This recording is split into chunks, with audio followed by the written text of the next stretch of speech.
Good morning, Pitmalo. Ito, dito siya pantanggal ng buko. Ito na siya naman, alam nyo na mamaya mga kapitmalo kung anong gagawin nitong isang itak naman.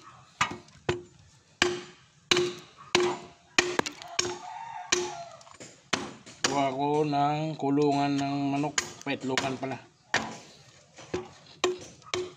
Paitlogan ng manok mga kapitmalo.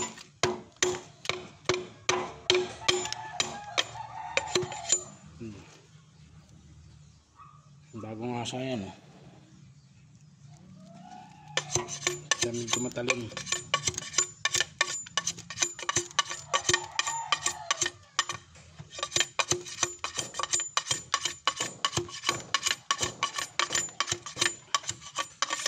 Pwede naman hindi tanggalin. Patibay pa yan pag hindi tinanggal mga kapitmalo eh.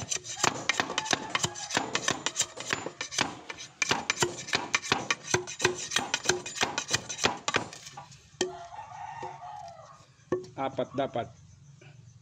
6 to.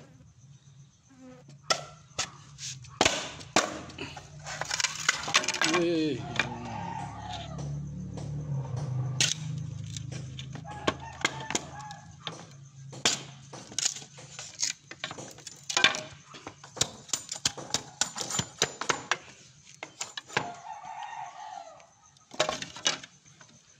Maliit pag ganyan.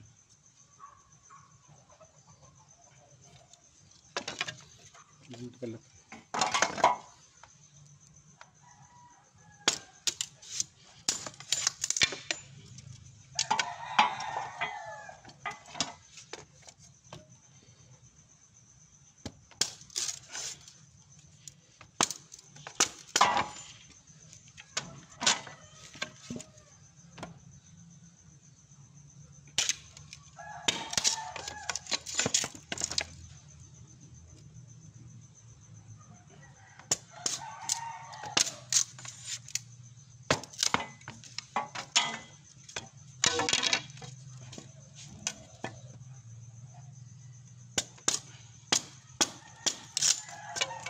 Maliit na.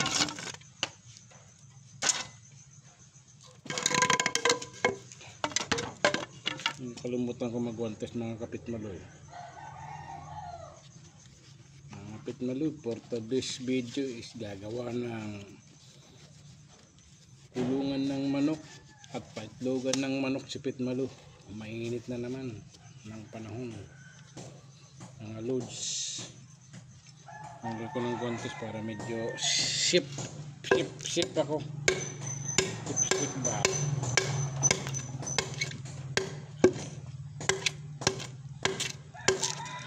Ganyan ang pagtamang pagtanggal ng sanga.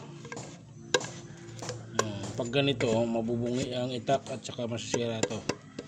Yan, masisira. Dapat ganito. Yan. May matutunan ako at sa aking mga viewer. Natagal ko na ito.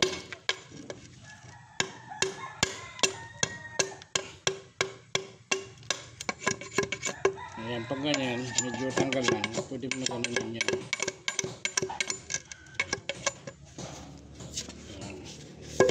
Ito ang tamang pagtanggal pag ganyan ha, mga kapitmalo, lodi. Kung gusto mo pag ganyanin pa mas maganda rin.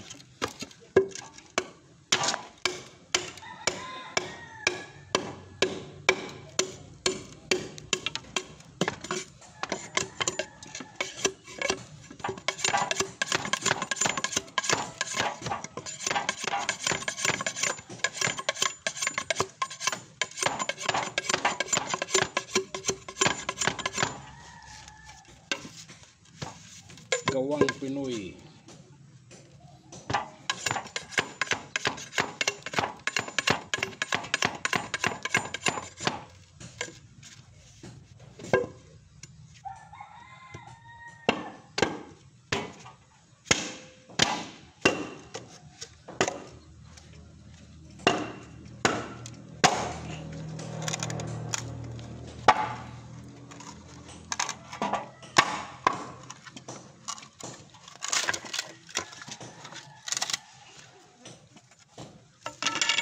Gawang Pinoy na mayroong sariling wika.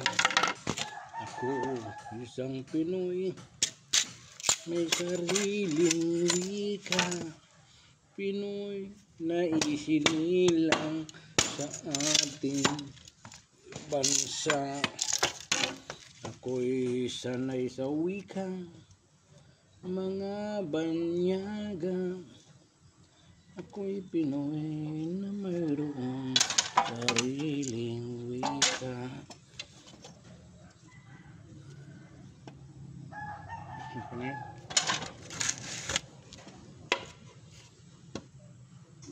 Burn out na naman sa aming lugar mga kapitmalo. Araw-araw na lang ganyan, burn out. Burn out na lang lagi dito mga kapitmalo.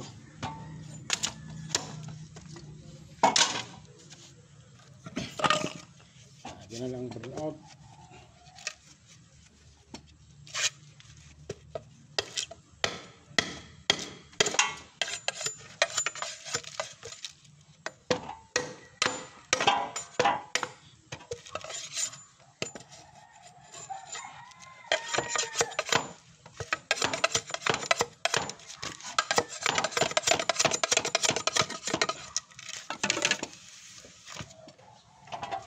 Pinoy, ang buhay ng Panginoon sa mga yaga at Pinoy.